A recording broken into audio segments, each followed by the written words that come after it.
Shalom, Salve, Om Swastiastu, Namo Buddhaya, Salam Kebajikan, dan Salam Pancasila. Perkenalkan, saya Marcelina Tunis dengan NIM 2201070013, mahasiswi Program Studi Pendidikan Pancasila dan Kewarganegaraan semester 3, Fakultas Keguruan dan Ilmu Pendidikan, Universitas Nusa Cendana. Pada kesempatan ini, izinkanlah saya, Marcelina Tunis, untuk berkampanye tentang kekerasan gender, diskriminasi gender, terlebih khusus pada kekerasan verbal gender. Kekerasan gender adalah bentuk kekerasan yang ditujukan kepada seseorang berdasarkan jenis kelamin atau peran jenis gender mereka. Ini mencakup tindakan atau ancaman kekerasan secara fisik, seksual, psikologis, atau ekonomi yang bersifat diskriminatif berdasarkan jenis kelamin. Kekerasan gender bisa terjadi di berbagai konteks, seperti di rumah, tempat kerja, institusi publik, atau selama konflik bersenjata. Kekerasan verbal gender mencakup penggunaan kata-kata atau bahasa untuk menyakiti, merendahkan, atau mengancam seseorang berdasarkan jenis kelamin mereka.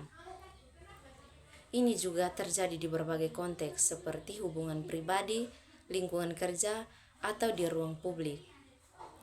Kekerasan verbal pada gender dapat mengakibatkan dampak psikologis, emosional yang serius pada korban, menciptakan lingkungan yang tidak aman dan tidak setara.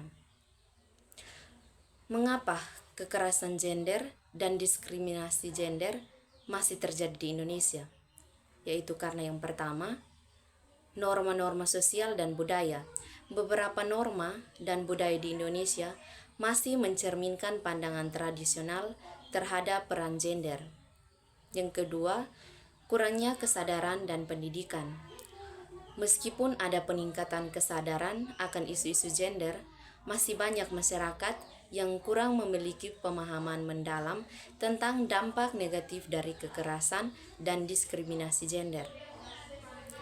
Ketiga, kurangnya pendidikan mengenai kesetaraan gender dapat menjadi hambatan. Yang keempat, keterbatasan akses ke pendidikan dan pekerjaan. Beberapa perempuan di Indonesia masih mengalami kendala dalam akses pendidikan dan peluang pekerjaan yang setara. Ini dapat membatasi perempuan untuk berkembang secara penuh dan mandiri. Yang terakhir, budaya patriarki. Struktur sosial yang didasarkan pada nilai-nilai patriarki juga dapat memberikan dasar bagi ketidaksetaraan gender. Pemberian kekuasaan yang lebih besar kepada pria dalam berbagai aspek kehidupan dapat menciptakan ketidaksetaraan pada gender. Stop melakukan kekerasan terhadap perempuan dan diskriminasi gender. Kita harus bersatu melawan kekerasan dan diskriminasi gender. Karena setiap individu memiliki hak untuk dihormati tanpa memandang jenis kelamin. Mari kita perkuat kesetaraan dan hentikan sikap yang merugikan ini. Berikutnya, saya akan menampilkan sebuah drama singkat terkait dengan diskriminasi gender dalam rumah tangga dan kekerasan gender. Di mana dalam drama singkat ini menceritakan tentang seorang anak perempuan yang tidak diperbolehkan untuk melanjutkan kuliah oleh kedua orang tuanya. Saya, Marcelina Tunis, berperan sebagai anak yang tidak diperbolehkan untuk melanjutkan kuliah oleh kedua orang tuanya.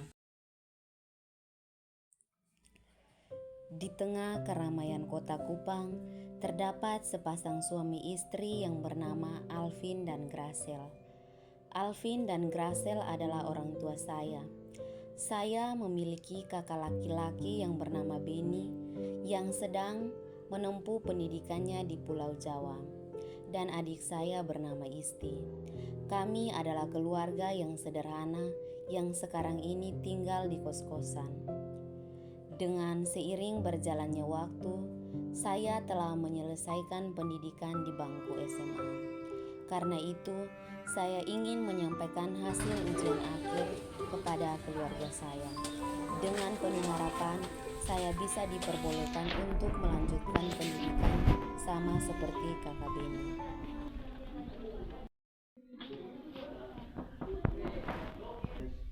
Satu.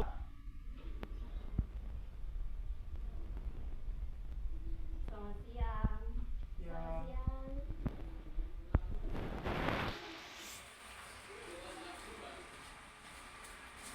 Mama, Bapak, ini hasil ujian saya. Dan saya mau melanjutkan studi ke perguruan tinggi, menyusul kakak yang ada di Jawa sana. Kamu kuliah? Ya udah. Biar kau di rumah saya bantu-bantu mama. Biar kau kakak yang kuliah. Kau tuh perempuan, jadi biar kau bantu-bantu mama di sini.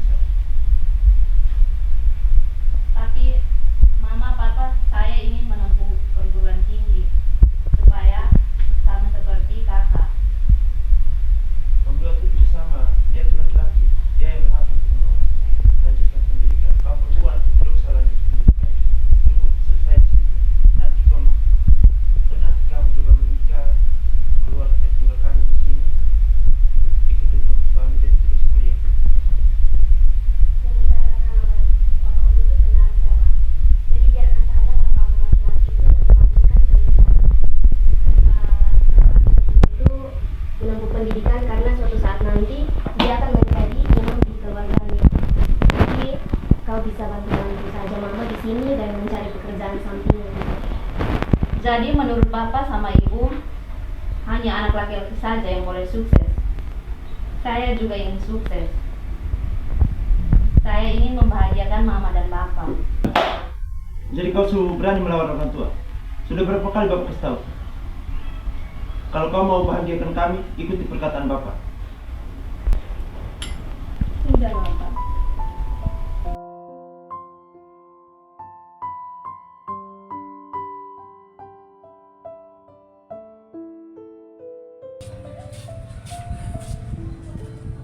Kakak, kenapa? Sudah, kakak jangan sedih. Kalau kakak sedih, nanti saya juga yang sedih. Perempuan juga bisa sekolah, tapi kakak harus mengerti dan bapak dan mampu kondisi juga. 2 jam kemudian, saya menghampiri Ensi dan Iren, di mana mereka adalah teman SMA saya. Kelihatannya mereka sangat ceria dan semangat dalam membahas masa depan mereka. Sedangkan saya tidak diizinkan untuk melanjutkan pendidikan.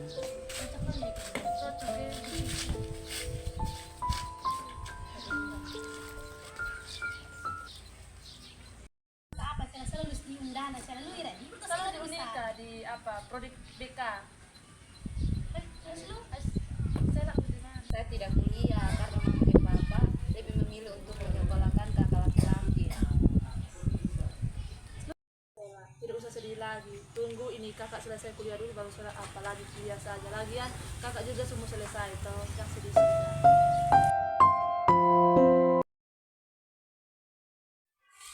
Demikian drama singkat yang saya tayangkan terkait kekerasan verbal gender pada perempuan dan diskriminasi gender.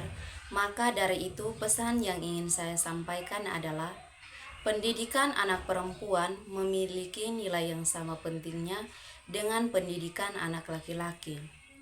Memberikan peluang yang setara kepada anak perempuan akan memberikan kontribusi positif pada perkembangan keluarga secara menyeluruh. Kita harus melihat potensi dan bakat individu tanpa memandang jenis kelamin, sehingga setiap anak dapat berkembang sesuai dengan kemampuannya. Diskriminasi gender dalam pendidikan dapat merugikan tidak hanya pada anak perempuan, tetapi juga keluarga dan masyarakat secara keseluruhan. Pendidikan memiliki nilai dan manfaat yang sama pentingnya bagi semua jenis kelamin. Berfokus pada potensi, bakat, dan semangat belajar setiap anak tanpa memandang jenis kelamin akan menciptakan masyarakat yang lebih inklusif dan berkeadilan. Memberikan peluang pendidikan yang setara kepada perempuan dan laki-laki akan meningkatkan kualitas sumber daya manusia secara keseluruhan. melibatkan semua individu dalam dunia pendidikan tanpa adanya pembatasan gender, sehingga setiap anak dapat meraih potensinya secara menyeluruh. Sekian dan terima kasih.